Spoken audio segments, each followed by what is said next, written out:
대한제국 말기 백성들은 정치적으로 불안하고 절망 속에서 교회를 찾아왔습니다. 많은 사람들이 교회를 찾아왔지만 정작 놀랐던 것은 그 당시에 한국에 있었던 선교사님들이었습니다. 이분들이 몰려오니까 좋기도 하지만 기도하면서 하나님께서 그들보다는 먼저 선교사님들 자신들이 주님 앞에서 회개하고 자복하기를 원하셨다는 것을 깨달았다는 겁니다. 그래서 예배를 드리면서 회중 앞에서 먼저 그들이 회개했습니다.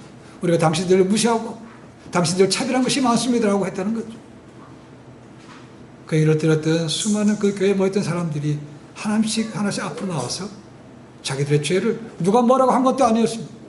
죄를 고백하기 시작했습니다. 그것이 우리가 잘 알고 있는 1907년 평양 대부흥운동의 시작이었습니다. 회개로부터 시작이 되었습니다. 제가 보았던 이 느헤미야서 이스라엘 백성들도 마찬가지였습니다.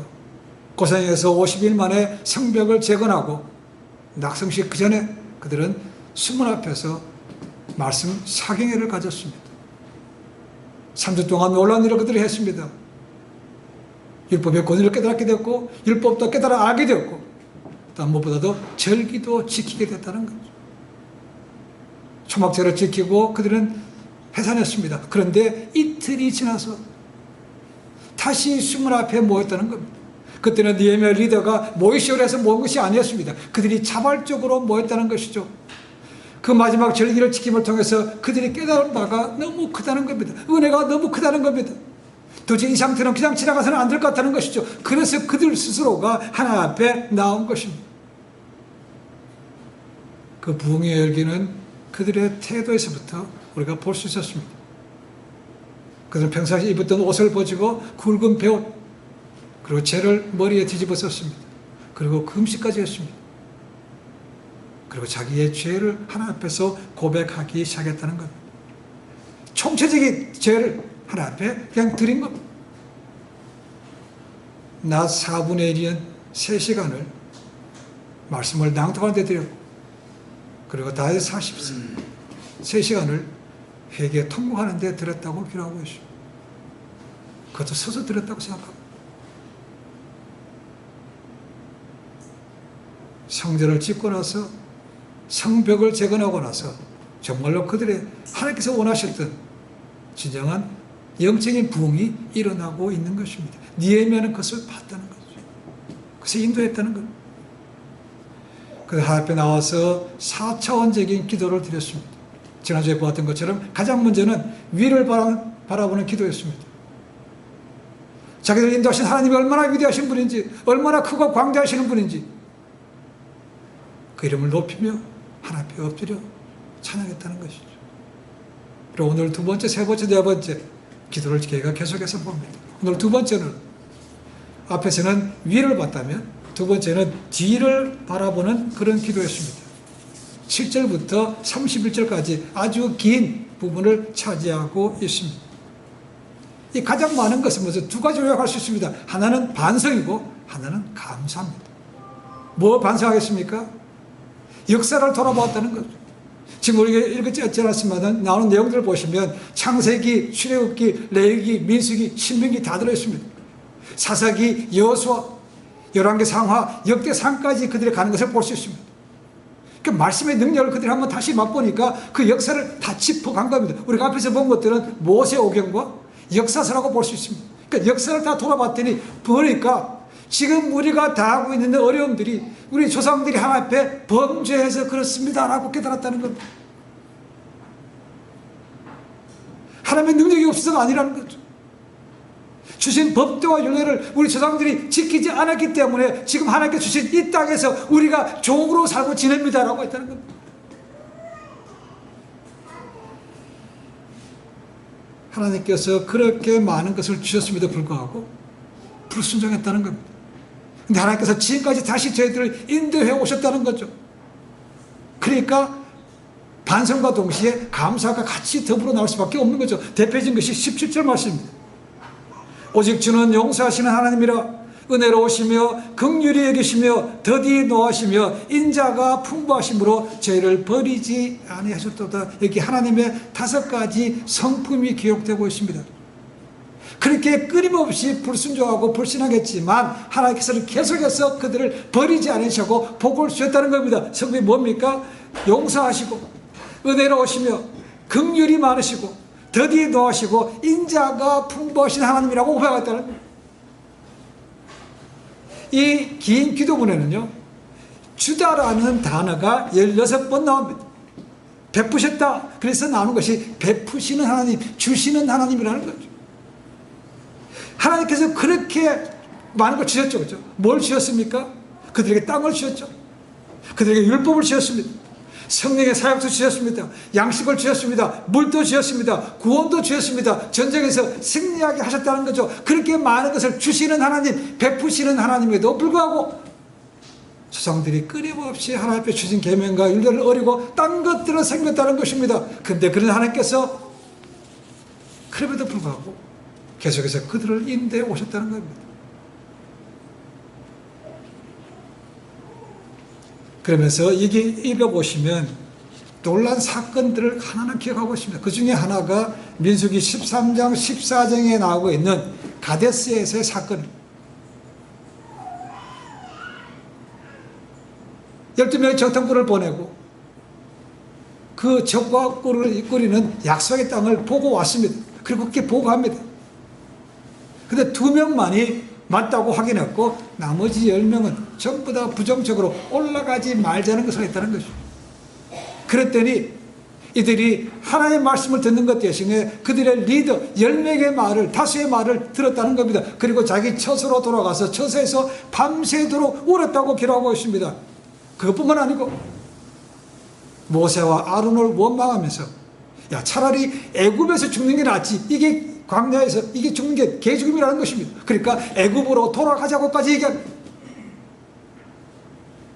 하나님께서 그걸 말씀을 들으시고 이렇게 모세에게 말씀하십니다. 민수기 14장 28절부터 30절에 이렇게 되어 있습니다.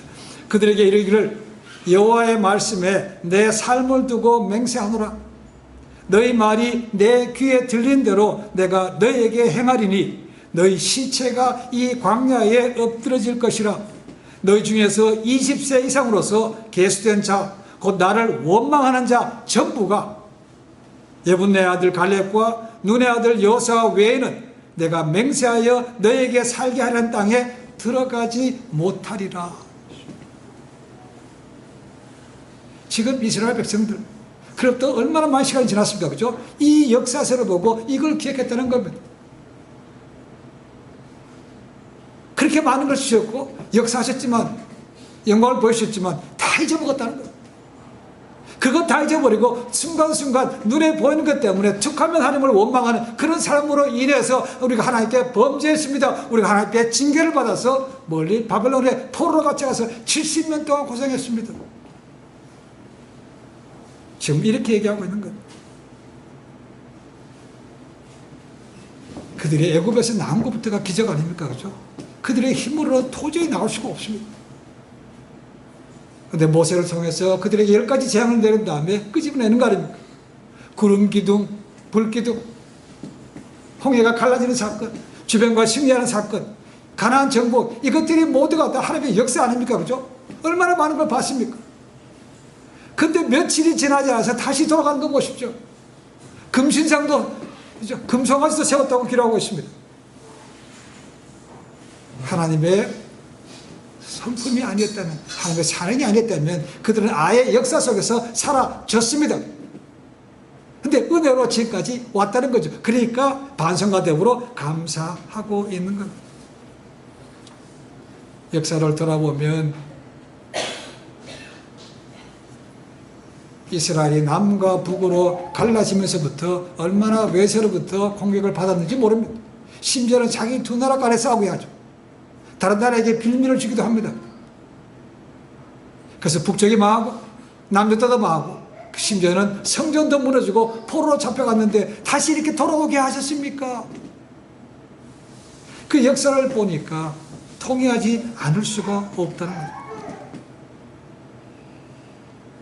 제가 사역을 하면서 많은 사람들을 봤지만 몇 사람들 그렇게 볼 수 있습니다. 평상시에는 교회와 영적인 것에 별로 관심이 없어요. 그러다가 자기 가까운 사람에게, 자기 본인도 마찬가지고 무슨 일이 크게 생기면 그때서야 하나님 앞에 통곡하고 나오더라는 겁니다. 그러면 교회가 특별히 안 해야 되는 거죠. 그렇죠? 갑심이다 하고 도와주고 합니다. 그리고 다시 해보게 됩니다. 그런데 그러고 나면 얼마 지나지 않아서 또다시 언제 그러냐 싶듯이 다시 과거로 돌아가는 것을 참 많이 봤습니다. 하나님께서 우리의 그런 마음을 아시기 때문에 우리가 어쩌면 자주 흔드시는지 모르겠어요. 한 번으로 안 되기 때문에 계속해서 정신 차리라고 또 정신 차리라고 저희를 부르시는 것이라고 생각합니다. 이런 비극적인 모습은 우리가 이스라엘 역사를 통해서 잘 볼 수 있습니다. 가장 대표적인 것이 사사기죠. 사사기. 끊임없이 네거티브 사이클이 반복되는 것입니다. 우리가 보기에도 야 어떻게 이런 사람들이 이렇게 할 수 있는가? 그렇게 많이 보고도 기대할 수 있는가? 근데 그런 모습 보면 저희도 별로 다를 것이 없습니다. 약간의 정도의 차이가 있을 거지만 하나님께서 얼마나 답답해 하시겠습니까? 그런데도 그분이 완전히 버리지는 않았다는 것. 그래서 감사하는 것입니다. 이것이 하나님께서 보시기에 얼마나 기뻐하셨겠는가. 그들이 영적으로 부흥하고 돌아오는 거 보니까 하나님께서 얼마나 기뻐하셨겠는가라는 것입니다. 우리의 삶에도 이런 일이 생길 때마다 과거를 돌아보시면 좋겠습니다. 오래 참으시고 우리에게 생명을 주시고 우리에게 구원을 주시고 우리에게 일용할 양식을 주었던 그 하나님의 은혜를 기억한다면 다시 하나님의 관점에서 볼 수 있고 일어설 수 있는 것입니다. 이것이 이들이 위를 향해서 들은 다음에 뒤를 돌아보는 기도였습니다. 그 다음에 32절부터 37절까지 말씀 보시면 현재에 대한 기도를 볼 수 있습니다. 이 기도는 탄원 그리고 죄 고백에 대한 기도, 탄원 하나 앞에 우리 이렇게 마음을 올려드린다는 것이죠. 기도하는 마음. 모든 백성은 기도 중에 과거에서 돌이켜서 이제는 하나님 그것 때문에 지금 이런 모습입니다. 하나님께 간구합니다. 라고 하나님께 기도를 올려드린 것이죠. 그래서 올라가는 것이 보면 아수르 왕 때부터라고 되어 있습니다. 아수르 왕. 이 아수르 때문에 북이스라엘이 망한 거 아닙니까? 그렇죠? 그때부터 역사 쭉 지금까지 고생한 것, 전쟁에서 피하고 이런 것들을 얘기하고 있는 겁니다. 우리말 성경에 나와 있지 않지만 원문에 보면 지금이라는 단어부터 시작합니다. 그래서 모든 영어 번역에 보시면 now라는 것부터 시작합니다. 과거는 이랬지만 지금은 이렇다는 거죠. 지금, now. 현재 모습이라는 것. 그래서 이 전환점을 할 때 대표적으로 쓰이는 문구가 우리 하나님이여, 과거로부터 지금 현재를 돌아오기 때문에 바꾸기 위해서 우리 하나님이여 라고 32절에 시작하고 있는 거죠. 지금 과거를 돌아보며 지금 현재 처한 상황을 냉정하게 객관적으로 평가하고 있는 겁니다. 돌아보니까 우리 조상들이 잘못했다는 겁니다. 그렇다고 해서 모든 잘못이 조상 탓이요 거기만 있는 것이 아닙니다. 현재 우리도 그렇다는 것이죠. 우리도 똑같은 죄로 범하고 있다는 것. 이것이 현재를 위한 것입니다. 선조들이 불순종했고 그래서 나라를 잃어버렸고 고생하다가 돌아왔지만 지금도 저희가 보니까 하나님의 말씀을 제대로 지키지 않아서 이렇게 지금까지도 어렵게 지내왔습니다. 바벨론 토로로 돌아온 이후에도 이렇게 어렵게 지낸 것이 우리가 하나님 앞에서 말씀대로 순종하지 않았기 때문이라는 거죠. 조상 탓이요. 그 다음에 뭡니까? 내 탓이라는 거죠. 우리 탓이라는 거죠.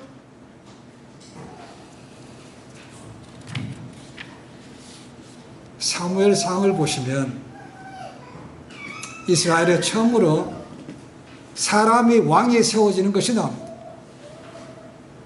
모세의 마지막 고별설교 신명기를 보시면 거기서 왕에 대한 언급이 나옵니다. 그 당시에는 이스라엘 왕이 없습니다. 그렇죠? 누가 왕입니까? 하나님이 왕인 거죠. 그래서 이스라엘 왕이 없습니다. 근데 이미 그때 앞으로 사람들이 왕을 세워달라는 것을 알기 때문에 모세가 왕에 대해서 기준을 말해줍니다. 그렇죠? 그리고 그것이 사무엘상에 가면 드디어 백성들이 요구하는 것이 나옵니다. 우리에게도 사람의 왕을 세워달라는 것. 결정적인 것이 뭐냐면 사무엘의 두 아들 때문에 그렇습니다.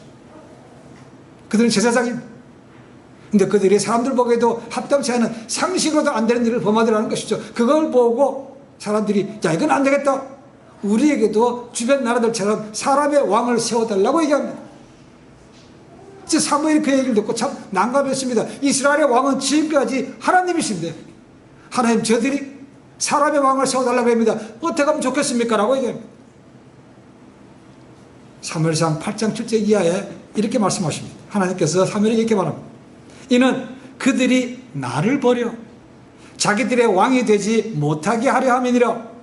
내가 그들을 애굽에서 인도하여 낸 날부터 오늘까지 그들이 모든 행사로 나를 버리고 다른 신들을 섬김같이 내게도 그리하는구나. 야, 눈에 보이지 않는 하나님도 무시하는데 너 무시하는 게 당연하다는 것입니다. 나한테도 그렇게 요구한다는 것. 이때부터요 이스라엘 기울기가 시작되는 것. 하나님을 왕으로 모시고 또 세웠던 왕이 하나님만 바라볼 때는 이스라엘 그도 광대하게 주변에서 큰 소리 쳤습니다. 중동의 맹주 역할을 했습니다. 그러나 왕도 바뀌고 인간적인 왕을 세우고 잘못함을 통해서 그들의 서서히 무너지기 시작합니다. 이 모든 것이 하나님 조상 탓도 있고 지금 저희도 잘못입니다. 그 기도의 핵심이 33절입니다. 그런데 하나님께서 그럼에도 불구하고 지금까지 지켜오셨습니까? 라고 말하고 있다는 겁니다. 이것이 하나님 앞에 탄원하는 이 기도가요, 지금 느헤미야 공동체이기도 하지만 구약의 이스라엘 전체의 역사의 핵심이라고 볼 수 있습니다. 복을 주셨습니다. 그런데 하나님 대신에 다른 걸 섬기고 하나님의 징계가 임하고 다시 돌아왔다. 이것이라는 것, 이것이 이스라엘 역사의 핵심입니다. 지금 그것을 다시 한번 꿰뚫어 보고 있는 거죠. 조상들이 봤던 것처럼 지금도 보고 있는 것. 지금 자신들의 죄, 조상 탓이요 끝나지 않고 내 탓이요, 내 탓이요. 여러분, 내 책임을 뒤집어 쓴다는 것이 쉬운 일이 아닙니다. 그렇죠? 우리는 가능하면 남에게 넘기를 원합니다. 저 사람 때문에 그렇고 나는 아닙니다라고 하는 것입니다. 그러니까 그런 사람들이 모인 곳에는 절대로 부흥이 있을 수가 없습니다. 절대로 화합이 있을 수도 없습니다. 내 탓이야 하는 사람들이 많아야 그렇게 끌어안아야 되는 것이죠. 지금 이들이 부흥하는 것은 그런 모습 속에서 얼마든지 볼 수 있는 것이죠. 시작이 뭐라고요? 이 모든 것을 풍성하게 주셨던 하나님이지만 그 하나님을 버리고 우리가 다른 것을 섬겼습니다. 그래서 이 모든 것이 임했습니다. 이제는 그런 삶을 버리고 이제 하나님만 바라보는 삶으로 돌아가겠습니다 라는 것입니다. 이것이 지금 현재를 바라보는 기도라는 거예요. 그리고 맨 마지막 38절에는 네 번째 기도가 나오는데 이것은 뭡니까? 미래에 대한 기도. 위를 바라보고 뒤를 보고 현재에 대한 기도뿐만 아니고 미래에 대해서 나간 기도를 드리고 있습니다. 그들은 이 대충 말로만 한 것이 아닙니다. 그죠? 이들이 하나님 앞에 서원한 것을 문서로 작성했다는 것입니다. 그리고 거기다가 리더들이 사인까지 했다는 겁니다. 여기서 우리가 언약을 맺었다고 말하는데 이 언약이라는 단어는 구약에 가장 많이 나오는 베레트라는 단어가 아닙니다. 찾아보니까 아마나라는 단어인데 유일하게 여기만 처음 쓰였던 단어입니다. 이것은 계약한다, 계약을 체결할 때 쓰이는 단어입니다. 그러니까 하나님과 지금 느헤미야 때 공동체에서 정식으로 하나님 앞에 계약한다는 겁니다. 계약을 한다는 건 뭡니까? 이것은 법적인 효력을 가지고 있는 것이죠. 지킨다는 겁니다. 그런 의미에서 문서로 작성하고 사인까지 했다는 것입니다. 여기서 인봉한다는 것은 도장이나 아니면 인장으로 계약이 성사됐습니다 라는 것을 하는 것입니다. 그때의 사건을 그냥 그때 그랬어 라고 넘어가는 게 아니고 문서로 남겼다는 겁니다.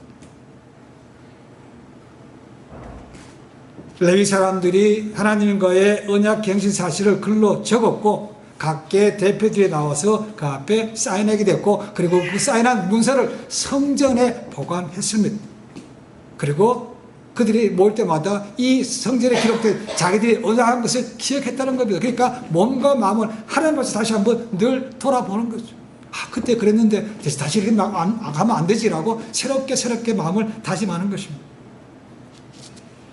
오늘 말씀에는 우리가 자세하게 나오지 않지만 10장에도 기도가 나옵니다. 그렇죠? 10장 28절부터 39절까지 보면 이들이 드렸던 앞으로 미래에 우리가 이렇게 하겠습니다라고 했던 적었던 기록들이 아주 구체적으로 되어 있습니다. 그렇게 보면 이렇게 되어 있습니다. 이방인들과 결혼하지 않겠습니다. 안식일과 다른 거룩한 날에 장사를 하지 않겠습니다. 일곱째 해는 땅을 쉬게 하고 모든 빛을 탕감해주는 안식년을 지키겠습니다. 11조를 내겠습니다. 성전을 위해서 돈을 모아 쓸 수 있게 하겠습니다. 그런 것들을 구체적으로 다 적었다는 것, 그리고 사인했다는 것. 그리고 그들이 맹세했던 것은 야, 이건 좀 이해가 잘 안 되는데 애매한데 그런 것이 없었다는 겁니다. 확실한 걸 모두가 다 인정했던 그런 것들을 기억했다는 것이죠. 그러니까 딴소리 못하게 확실하게 못 박았다는 것. 이것이 리더들이 했던 것이죠. 그렇게 한다면 우리가 하나님 앞에 드리는 공적인 언약이라는 것은 개인적이기도 하지만 공적인 역할도 있다는 것. 그들은 단지 이 순간에 감정에 휩쓰여서 으쌰으쌰해가지고 넘어간 것이 아니고 진정으로 믿음으로 고백을 드리고 있는 거죠.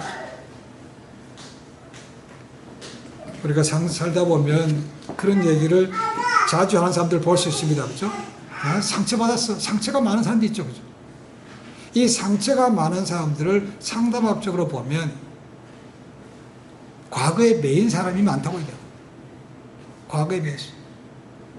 우리 살다 보면 아픈 일이 많죠. 그죠? 어른들도 겪을 수 있습니다. 근데 이런 사람들은 항상 어른 일을 겪고 나면 꼭 과거에 그와 같은 옛날을 기억한다는 것이죠. 어쩌면 트라우마가 있는지 모릅니다. 그래서 무슨 일이 생기면 그때처럼 또 과거에 매여서 과거에서 벗어나지 못하는 것이죠. 그래서 늘 상처를 가지고 사는 사람들. 우리 모두도 매주 세상에 나가서 잘 모르지만 각자 다른 사람들을 삽니다. 어려움을 당할 수 있습니다. 그것을 우리가 주님 앞에 가지고 나온 거죠. 그래서 예배를 통해서 이것이 주님 앞에 내려놓고 해결되기를 바라는 것입니다. 결단해야 되는 것이죠. 주님 앞에 막 드리기만 하고 나는 아무것도 안 한다. 그런 의미는 아니죠. 그죠? 예배를 드릴 것도 마찬가지죠. 말씀을 저질렀습니다. 맞아. 옳은 말이지. 라고 끝나는 것이 아니고 결단하는 것이 필요한 것이죠. 이 결단을 하고 세상에 나가야 그래도 뭔가 좀 달라집니다. 그죠? 그런데 결단도 없이 흐지부지하게 나가니까 이 문을 나가는 순간 모든 걸 다 잊어먹는 것. 그러니까 전과 똑같이 사는 것. 그래 말하는 얘기로 shift gear.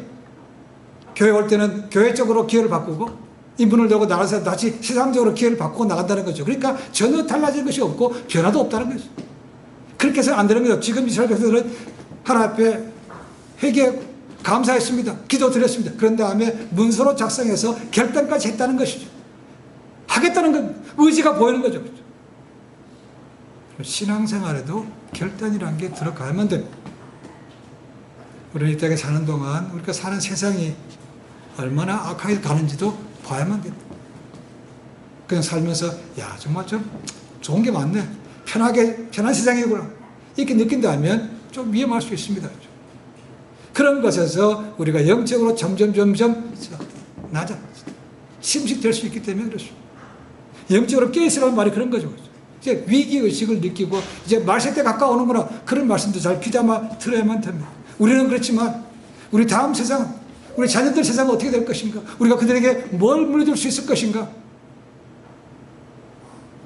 신앙의 유산뿐만 아니고 좀 더 나은 환경을 만들어줘야 그들도 이 땅에서 좀 편하게 그리고 신앙도 지키면서 살 수 있지 않겠습니까? 어쩌면 그런 시대가 오면 우리는 이미 나이가 많이 들었습니다. 하고 싶은데도 못할지 모릅니다. 그러나 현 시점에서 그럴 때라도 우리가 할 수 있는 것이 한 가지 있죠. 뭡니까? 이 기도할 수 있다는 거예요. 그래서 우리가 이 예배에서 8장, 9장, 10장의 기도를 통해서 부흥을 통해서 볼 수 있는 것은 우리 가운데 기도가 다시 한번 회복되어야 된다는 것을 분명하게 느낄 수 있습니다. 하나님에 대한 찬양하는 기도가 있죠. 과거를 돌아보며 반성하는 기도가 필요한 것이고 현재를 돌아보면서 간구 올려드리는 것이 있고 미래를 향해서 결단하는 기도가 들어간다. 지금 우리가 본 것이 그겁니다. 미래를 향해서 과거를 향해서 현재 미래를 향한 기도, 이것이 4차원적인 전방위적 그런 기도라는 것이죠. 여러분들은 기도하십니까? 기도하시겠죠. 중요할 때 급할 때만 기도하지 않고 평상시에 기도하는 것도 훈련이 되지 않으면 하기 어렵습니다. 기도는 해도 늘 부족하다고 느낄 수밖에 없습니다. 근데 그나마 안 하면 더 마음이 불안해집니다. 이번 한 주간 동안 세상에 나가 살면서 한번 4가지 정도는 한번 기도해 보시라고 권면해 보고 있습니다. 첫 번째로 여러분 아침에 눈 뜨시면 있는 자리에서 뭐 길게 하지 않아도 됩니다. 1, 2분이라도 하나님 오늘 이런 일이 있는데 먼저 하나님 앞에 한번 생각해 보십시오. 이런 일들 하나님과 함께 하기를 원합니다. 두 번째로 하루 지내면서 무슨 일이 생길 때마다 걱정이 생길 때마다 미루지 마시고 즉각 그 자리에서 잠깐이라도 하나님 이런 일이 생겼는데 어떻게 하면 좋겠습니까? 도와주십시오. 그런 기도를 시작합니다. 세 번째는 우리가 하루 3끼를 먹든 2끼를 먹든 식사 시간에 드리는 기도도 잘 활용하시면 좋겠습니다. 누가 볼까 그런 기도가 아니고 그 시간을 통해서도 하나님 건강하기를 원합니다. 힘 주시옵소서 그런 기도 드릴 수 있는 겁니다. 네 번째는 하루를 마치면서 그것이 거실이든 아니면 침실이든 기도하자는 겁니다. 그냥 집에 돌아와서 뭐 지치고 힘든 것도 있으니까 그냥 TV 켜놓고 그냥 인터넷 보고 이런 것이 아니고 하루 어떻게 지나왔는지 순간순간 인도한 것은 없는지 감사할 것은 없는지 회개할 것은 없는지 해보시라는 겁니다. 예수님께서 기도를 얼마나 많이 강조하셨습니까? 우리가 또 하나 있지 않은 것은 기억하시면 됩니다. 33장 3절 기억하시면 됩니다. 예레미야 333입니다. 너는 내게 부르짖으라 내가 응답하겠고 내가 알지 못하는 크고 놀라운 일을 내가 행하려고 하라. 부르짖으라 내가 응답하시겠다는 것. 그래서 33장 3 그래서 333이라고 얘기합니다. 어떤 분들은 뭐 33.3초 동안 기도하면 됩니까? 그런 분도 있는데 그거 말고 한 번에 3번씩 하루 3번 3세트로 하라 그런 분도 있고 다양합니다. 그래 꼭 그렇게 하실 필요는 없지만 짧게라도 하루 3번 3분씩 기도하시면 어떻습니까? 짧은 겁니다. 물론 그 3분도요 어떤 때는 정말 길다고 느껴질 때가 있습니다. 그래서 자꾸 하지 않으면 기도가 체질이 안 되면 하기가 굉장히 어렵습니다. 제가 언젠가 말씀드렸지만 이 전기로 하는 칫솔 있죠, 그죠? 선전하는 게 있습니다. ORB입니까?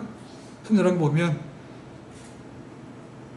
그냥 손으로 하는 양치짓을 하는 것과 이 전기로 하는 거 비교하는 거 나옵니다. 손으로 양치짓을 합니다. 시간을 잽니다. 뒤에서 잠깐 돌아갑니다. 그래서 많이 했다고 생각하고 돌아보면 30초 거의 1분을 넘지 않습니다. 근데 전기로 하는 걸 뭡니까? 제가 알기로는 2분인가 3분인가 셋업되어 있죠. 3분 동안 2분인가 계속 돌아갑니다. 그죠? 그래서 그렇게 오랫동안 뭐 반드시 오랫동안 치질을 한다고 해서 좋은 건 아니지만 그 정도로 오래 간다는 것입니다. 우리가 기도 안 하다 보면요 이 정도 많이 했다고 생각해서 눈 떠보면 거의 3분 5분 잘 넘지 않습니다. 333 기도 하루 3번 할 때마다 3분씩 한다면 알아서 9분 정도 하는 거 아닙니까? 그 형식이 되면 그것도 없지만 어쨌거나 형식에도 갖춰서 기도하는 것 자체가 중요한 것입니다. 지금도 이스라엘 사람들은 하루 3번씩 기도합니다. 무슬림들은 하루 5번 기도합니다. 형식이지만 그 기도의 능력은 무시 못하는 것입니다. 그것이 종교의 힘인 것. 여러분 새 출발한다는 것은 새로워진다는 것은 결단이 없으면 이루어지지 않습니다. 근데 그 결단도 내 힘에는 한계가 있는 것이죠. 그래서 하나님께 도움을 구하는 것입니다. 그래서 하나님께 기도하는 것이 얼마나 중요합니다. 돌아보면 인도하셨던 하나님의 은혜가 분명하게 있습니다. 불안한 미래에 대해서 걱정 의심만 할 것이 아니고 이미 하셨던 놀라운 일을 보면 앞으로 그분까지 하신다는 거죠. 그것이 하나님의 놀라운 성품인 거죠. 신실하신 하나님. 여러분 그렇게 기도하면 그것도 보게 되는 것이죠. 그래서 탄식만 하면서 달라만 하는 것이 아니고 감사까지 하게 되고 더 나아가서 결단도 하게 되는 것입니다. 그럴 때 뭡니까? 우리 영혼의 부흥이 일어나는 겁니다. 오늘 이 전을 나가서 한 주간 동안 말씀 기억하시고 기도를 통해서 자신을 돌아보고 바꾸고 회개하고 감사함을 통해서 우리 영이 부흥해서 우리의 많은 어려움들을 이기고 저 앞에 기쁨으로 설 수 있는 그런 복된 자녀가 되시기를 주님을 간절히 축원해 드립니다. 기도하겠습니다.